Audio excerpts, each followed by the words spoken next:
It's time now for a check of the top business news stories. Kate Moody is here. Hi there, Kate. Hi, Tom. Let's begin with a major acquisition in the rail industry. Yes, Tell us more. It's been brewing for a few days now. The French train maker Alstom confirming that it will buy the rail business of Canadian Bombardier for between 5.8 and 6.2 billion euros.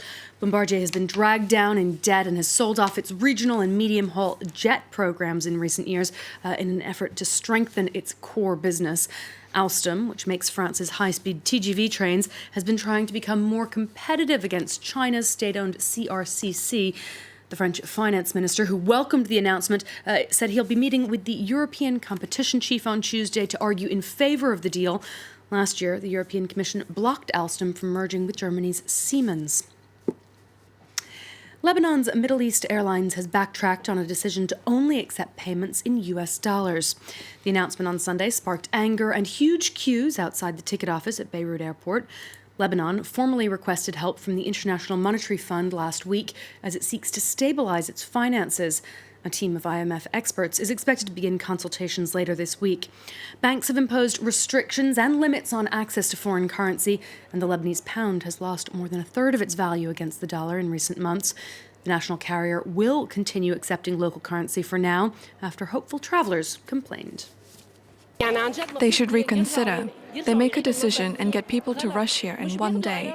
It is really disgraceful. They should at least give people a grace period for those who want to book it. They should have organized this in a better way. I am going now, and God knows when I'll be back. Honestly, there's nothing here. There's no work, nothing at all. I'm going with a one-way ticket to London, and I am not coming back, at least for 2 or 3 years. Let's check in on the day's trading action now. The major European indices closed slightly higher, gains of about a third of a percentage point across the board there after a mixed close in Asia. Wall Street's closed as the US marks President's Day. The Munich Security Conference wrapped up this weekend, exposing the growing gulf between the US and Europe over Huawei. Washington has been lobbying its allies to block the Chinese tech giant because of its close ties to Beijing.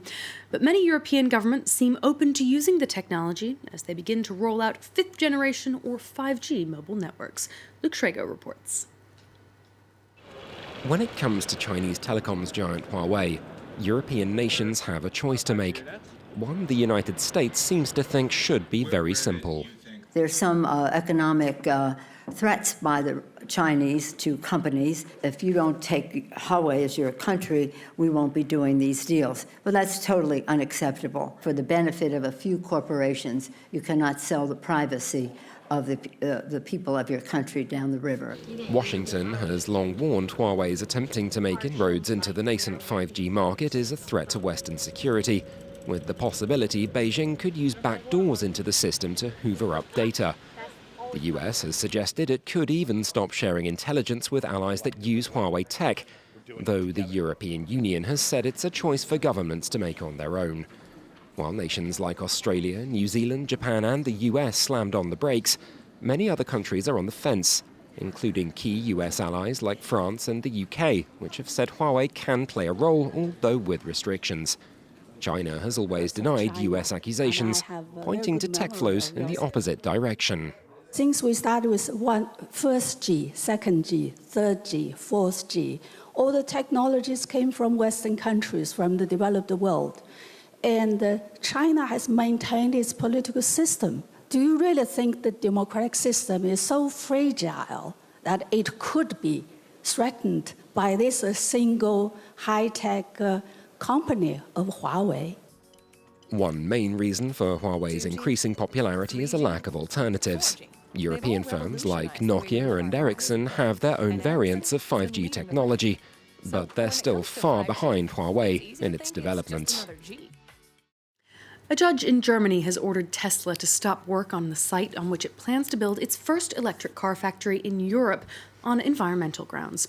Tesla had been given the green light to begin clearing trees in an area outside Berlin, but activists filed an appeal to halt it.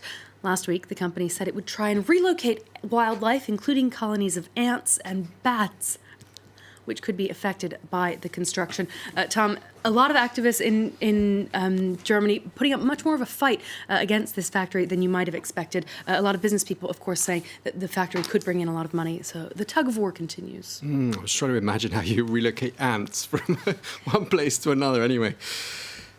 Messy business. Yeah, messy business. Might get bitten as well. Thank you so much, Kate Moody, there with the business news.